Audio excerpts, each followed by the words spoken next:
కృష్ణా జిల్లాలో విజయవాడ పట్టణం కృష్ణా జిల్లాకు సంబంధించి ఒకసారి మనం మాట్లాడుకుంటే అక్కడ కేంద్ర మాజీ మంత్రి కేఎల్ రావు తర్వాత రాష్ట్రంలో మంత్రులుగా పనిచేసినటువంటి ప్రముఖ సీనియర్ నేతలంతా కూడా విజయవాడ కేంద్రంగానే రాజకీయాలు కొనసాగించారు. వడ్డే శోభనాథేశ్వరరావు కానీ కాకాని వెంకటరత్నం కానీ గతంలో పనిచేసినటువంటి ఎంఏ బేగ్ కానీ తర్వాత సిపిఐకి సంబంధించినటువంటి సుబ్బరాజు అక్కడి నుంచే గెలుపొందాడు. గతంలో కూడా అసలు విజయవాడలో అంటే 83లో ఏ పార్టీతో పొత్తు లేని సమయంలో విజయవాడలో తెలుగుదేశం పార్టీ సునాయాసంగా గెలుపొందింది. ఆ సందర్భంగా అక్కడ గెలుపొందినటువంటి జయరాజ్ అనే ఎమ్మెల్యే నాదెండ్ల భాస్కరరావు వైపు ఫిరాయించడంతో 85లో విజయవాడలో మిత్రపక్షాల అభ్యర్థికి మిత్రపక్షాలకు ఒక సీటు కేటాయించారు. అలా విజయవాడలో పశ్చిమ సీటు కేటాయించడం ఆ తర్వాత జరుగుతున్న పరిణామాల నేపథ్యంలో విజయవాడలో తెలుగుదేశం పార్టీ ఎప్పుడు పోటీ చేసినా కూడా మిత్రపక్షాలకు ఒక సీటు కేటాయించడం ఆ ఓట్ల బదలాయింపు అనేది అలా జరుగుతూ వచ్చింది. ఎక్కువసార్లు గతంలో సిపిఐకి 2 సార్లు 3 సార్లు ఇచ్చారు.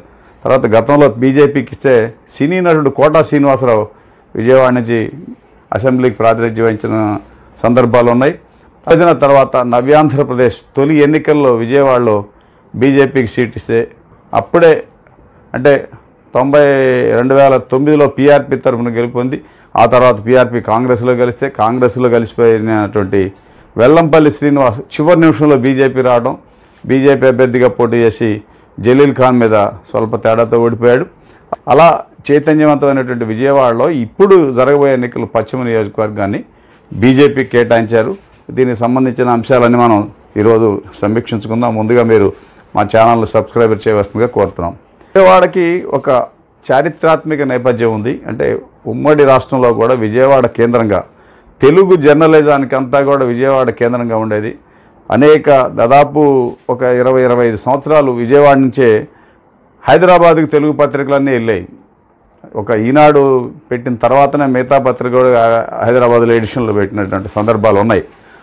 అలా ఎంతో ప్రసిద్ధి చెందినటువంటి విజయవాడ నుంచి గతంలో కేఎల్ రావు, పర్వతనేని ఉపేంద్ర, వడ్డే శోభనాథేశ్వరరావు, లగడపాటి రాజగోపాల్ వంటి వాళ్ళు పార్లమెంట్కి ఇక్కడి నుంచి ఎన్నికయ్యారు. పర్వతనేని ఉపేంద్ర గతంలో రాజ్యసభ సభ్యుడిగా ఉన్న సమయంలో కూడా కేంద్ర మంత్రిగా పనిచేశారు. అలా ఎంతో తర్వాత వామపక్షాలకు చైతన్యం ఉంది. 81లో కాంగ్రెస్ హయాంలో విజయవాడని నగరపాలక సంస్థగా మారిస్తే తొలి ఎన్నికల్లోనే వామపక్షాలు సునాయాసంగా నగరపాలక సంస్థని కైవసం చేసుకున్నాయి. ఇట్లాంటి చారిత్రక నేపథ్యం ఈ నగరానికి ఉంది.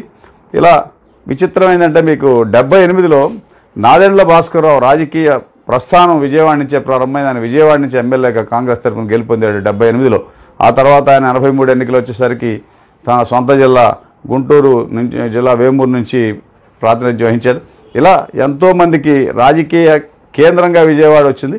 అటువంటి రాజకీయ కేంద్రంలో ఇప్పుడు సుజనాథ్ చౌదరి 12 ఏళ్ళు అంటే 2 సార్లు తెలుగుదేశం పార్టీ రాజ్యసభ సభ్యుడిగా పనిచేసి ఆంధ్రప్రదేశ్ ఉమ్మడి రాష్ట్ర విభజనలో సందర్భంగా రాజ్యసభలో సుదీర్ఘమైనటువంటి పోరాటం చేసి సమైక్యాంధ్ర కోసం ఎంతో కీలక నేతగా వ్యవహరించాడు. అదేవిధంగా 2014లో నవ్యాంధ్రప్రదేశ్ తొలి ఎన్నికల్లో తెలుగుదేశం పార్టీ అభ్యర్థుల ఎంపికలో కీలక పాత్ర వహించినటువంటి సుజనాథ్ చౌదరి 2019లో తెలుగుదేశం పార్టీ ఓడిపోయిన తర్వాత జరిగిన పరిణామాల్లో ఆయన రాజ్యసభ సభ్యుడిగా కొనసాగుతూనే బీజేపీలో పోవడం, ఆ తర్వాత దశల వారీగా బీజేపీలో ఉన్నత నేతగా ఎదగటం, ఈ ఎన్నికల్లో ఆయన ఎంపీగా పోటీ చేయాలని ప్రయత్నం చేసిన బీజేపీకి వచ్చిన 6 స్థానాల్లో రకరకాల పరిణామాలు ఆయనకు అవకాశం రాకపోవడంతో అధిష్టాన వర్గం ఆయన్ని బీజేపీ అభ్యర్థిగా అసెంబ్లీకి విజయవాడ పశ్చిమ నుంచి పోటీ చేయాలని ఆయన అభ్యర్థిత్వాన్ని ఖరారు చేసింది. ఈ నేపథ్యంలో ఆయన పోటీ చేయడానికి రంగం సిద్ధం చేసుకున్నారు. విచిత్రంగా ఈ బీజేపీతో పొత్తు వ్యవహారం అంతా 2-3 వారాల నుంచి ముందుకు వచ్చింది.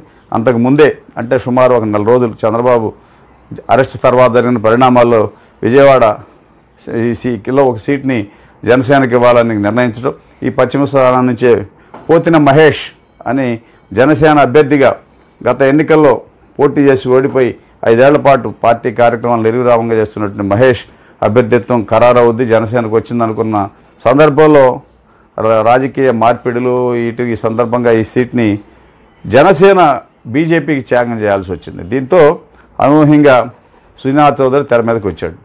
ఇలా విజయవాడ చరిత్రలో సుజనాథ్ చౌదరి ప్రత్యక్ష ఎన్నికల్లో అసెంబ్లీకి నేరుగా రంగంలో దిగిపోతూ ఉన్నారు. కృష్ణా జిల్లాకు చెందినటువంటి యలమంచిలి సత్యనారాయణ చౌదరి, అంటే వరఫ్ సుజనా చౌదరి అంటేనే రాష్ట్ర వ్యాప్తంగా పేరు. యలమంచిలి సత్యనారాయణ చౌదరి అంటే పెద్దగా ఎవరికి తెలియదు. ఆయన ఇంటి పేరు కూడా యలమంచిలి అని తెలియదు. యలమంచిలి అనగానే రాష్ట్రంలో యలమంచిలి శివాజీ గుర్తొస్తూ ఉంటారు. అంటే నియోజకవర్గాల పునర్విభజన తర్వాత విజయవాడ 3 నియోజకవర్గాలుగా మారింది. తూర్పు, పశ్చిమ, సెంట్రల్. ఇలా అంతకుముందు కేవలం తూర్పు పశ్చిమగానే ఉండేది. ఇప్పుడు సెంట్రల్ కొత్త నియోజకవర్గం ఏర్పడి పక్కనే ఉన్నటువంటి కంకిపాడు రద్దయింది. దాంతో కంకిపాడు పరిసర ప్రాంతాలు, ఇటు విజయవాడ, దుర్గగురి పరిసర ప్రాంతాలు అన్ని కలిపి విజయవాడ 3 నియోజకవర్గాలుగా మారింది. చారిత్రాత్మకంగా ఉమ్మడి రాష్ట్రంలోనే ప్రసిద్ధి చెందినటువంటి కనకదుర్గ ఆలయం విజయవాడ ఈ పశ్చిమ నియోజకవర్గ పరిధిలో ఉంది. అక్కడి నుంచి 19లో పశ్చిమ వైసీపీ అభ్యర్థిగా బరిలో దిగి వైసీపీ తరఫున ఎమ్మెల్యేగా గెలుపొంది జగన్ మంత్రివర్గంలో తొలి ఇంటర్వ్యూలకు ముందు, విశ్రాంతికి ముందు తొలి క్యాబినెట్లో 2 ఏళ్లు దేవాదాయ శాఖ మంత్రిగా పనిచేశాడు. ఆ సమయంలో రాష్ట్రంలో దేవాలయాల మీద దాడులు, కనకదుర్గ గుడిలో ఆభరణాల చోరీ, ఇటువంటి అనేక అవినీతి ఆరోపణలు పెద్ద ఎత్తున రావటం, రకరకాలుగా వెల్లంపల్లి శ్రీనివాసు దుర్గగుడి దగ్గర ఉన్నటువంటి షాపుల దగ్గర మామూలు వసూలు చేశారని రకరకాలుగా అవినీతి మూట కట్టుకొని పెద్ద ఎత్తున ఆరోపణలు రావటం, వీటన్నిటి నేపథ్యంలో ఇప్పుడు పార్టీ అధిష్టాన వర్గం వెల్లంపల్లి శ్రీనివాసును విజయవాడ నియోజకవర్గం మార్చి పక్కనే ఉన్నటువంటి మల్లాది విష్ణు సీట్ను ఈయన కేటాయించడంతో ఇక్కడ ముస్లిం మైనారిటీ అభ్యర్థిని బరిలో దించారు వైసీపీ. చౌదరి ఈ ఎన్నికల ప్రక్రియలో ప్రత్యక్ష ఎన్నికలకి పోటీకి రంగంలో దిగబోయే ముందు స్థానికంగా ఉన్నటువంటి, అంటే గతంలో తెలుగుదేశం నేతలతో మంచి సంబంధాలు ఉన్నాయి. 2014-19 ఎన్నికల్లో టీడీపీలో టిక్కెట్ల ఎంపికలు కానీ పార్టీ వ్యవహారాల్లో సీనియర్ నేతగా వ్యవహరించాడు. ఢిల్లీలో సెంట్రల్ పాలిటిక్స్ అంతా కూడా అశోక్ గజపతిరాజు కేంద్ర మంత్రి, కేబినెట్ మంత్రిగా ఉన్నా కూడా సహాయ మంత్రిగా ఉన్న సుజనా చౌదరి కేంద్రంగానే ఢిల్లీ రాజకీయాలన్నీ జరిగినాయి. ఇలా అంటే అక్కడ విజయవాడ వచ్చేసరికి తెలుగుదేశం పార్టీలో గతంలో ఉన్నటువంటి బుద్ధ వెంకన్న కానీ బోండా ఉమా కానీ ఇటువంటి నేతలంతా కూడా బాగా సుజనా చౌదరికి అటాచ్మెంట్ ఉంది. సుజనా చౌదరి బరిలో దిగడంతో అసలు కృష్ణా జిల్లా రాజకీయాలే ఇప్పటికే మారిపోయినాయి. చౌదరి బీజేపీ అభ్యర్థిగా ఎంటర్ కావడం అనేది అసలు విజయవాడలో కలగాపులంగా ఉన్న రాజకీయాలకు నిదర్శనంగా ఉంది. ఇప్పుడు విజయవాడ ఎంపీ అభ్యర్థిగా కేసినేని నాని తమ్ముడు శివనాథ్ రంగంలో ఉన్నాడు. ఆయన ఒక విధంగా సుజనా చౌదరి ఈ కేసినేని కుటుంబానికి కూడా మొదటి నుంచి మంచి సంబంధాలు ఉన్నాయి. సుజనా చౌదరి 2 సార్లు 12 సంవత్సరాలు లోక్సభ రాజ్యసభ సభ్యుడిగా ఉన్న సమయంలో కేసినేని కుటుంబ సభ్యులు విజయవాడ నుంచి ఎంపీగా ఉండటం, ఆ రాజ్యసభ సభ్యుడిగా ఎంపీ ఫండ్స్ అనేక సందర్భాల్లో కృష్ణప్రసాదే స్వయంగా చెప్పాడు, నేను వైసీపీలో ఉన్న ప్రభుత్వం నాకు నిధులేమీ లేదు, సుజనా చౌదరి ఎంపీ ఫండ్స్ నుంచి నేను వేరే పార్టీలో ఉన్నాను, నేను అడగనే ఫండ్స్ ఇచ్చారు అని చెప్పని అనేక సందర్భాల్లో ఆయనకు వ్యాఖ్యానించినటువంటి సందర్భాలు కూడా ఉన్నాయి. వీటన్నిటిని పరిగణలో తీసుకుంటే సుజనా చౌదరి గెలుపు అనేది నల్లేరు మీద నడకంగానే భావించాలా. అంటే నవ్యాంధ్రప్రదేశ్ ప్రస్తుతం రాజధానిగా ఉన్న అమరావతిలో అటు కృష్ణా, ఉమ్మడి కృష్ణా, ఇటు ఉమ్మడి గుంటూరు జిల్లాల్లో ఒక బలమైన కేంద్రంగా ఉన్నటువంటి విజయవాడలో కేంద్ర మంత్రిగా ఉన్న సుజనా చౌదరి తన అదృష్టాన్ని పరీక్షించుకోబోతున్నాడు. గతంలో కూడా ఆ జిల్లాలో ఉన్నటువంటి తెలుగుదేశం పార్టీలో రాజ్యసభ సభ్యుడిగా కేంద్ర మంత్రిగా ఉన్నా కూడా తర్వాత బీజేపీలో జరిగినా కూడా రాజకీయంగా ఏ పార్టీ నేతలతో కూడా ఆయనకు వైరి వర్గాలు విభేదాలు లేవు.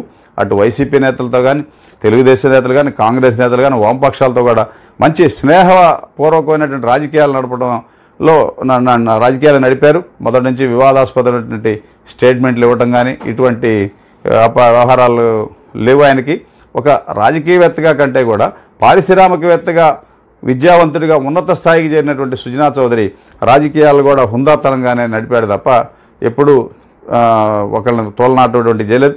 తెలుగుదేశం పార్టీలోంచి బీజేపీలో చేరినా కూడా తెలుగుదేశం నేతలను కానీ ఆ పార్టీని కానీ ఎటువంటి విమర్శలు చేయలేదు. మంచి ఆహ్లాదకరమైన వాతావరణం నేపథ్యంలో విజయవాడ పశ్చిమ నుంచి సుజనా చౌదరి అసెంబ్లీలో అడుగు పెట్టబోతా ఉన్నారు. ఆయన గెలుపు అనేది సునాయాసం. ఒకవైపు తెలుగుదేశం, తర్వాత పోతిన మహేష్ కొంచెం అసంతృప్తితో ఉన్నారు. అది ఇప్పటికే సుజనా చౌదరి సినీ నటుడు జనసేన అధినేత పవన్ కళ్యాణ్ని కలిసి తన మద్దతు తెలియజేయాలని కోరటం, ఉన్నత కాస్త పార్టీ రాష్ట్ర నేతలు, అగ్రనేతలంతా కూడా మహేష్తో చర్చలు జరిపి ఆయన కాస్త సముదాయించి ఆయన కన్నా కొంచెం 4-3 రోజులు ఆహారం అంతా సెట్ అవుద్ది అంటున్నారు. అది సెట్ అయితే ఇక సుజనా చౌదరి గెలుపు అనేది ఆడ పెద్ద లెక్కలోది కాదు. చిన్న ప్రాతినిధ్యం వహించినటువంటి ఎమ్మెల్యే వెల్లంపల్లి శ్రీనివాసుని పక్కనే మల్లాది విష్ణు సీటుకు మార్చడం, విష్ణుకు సీటు లేకుండా సిట్టింగ్ ఎమ్మెల్యేని పక్కన పెట్టడం బ్రాహ్మణ సామాజిక వర్గంలో కూడా తీవ్ర అసంతృప్తి వ్యక్తం అవుతోంది. వీటన్నిటి నేపథ్యంలో ఇక్కడ సుజనా చౌదరి గెలుపు అనేది నామమాత్రంగానే పరిగణించాలి. ఓ సీనియర్ బలమైన నేత రంగంలో రావడంతో భవిష్యత్తులో రాష్ట్రంలో ఆయనకి కేబినెట్ మంత్రి కూడా వస్తుంది అనేటువంటి ఊహాగానాలు సాగుతున్నాయి.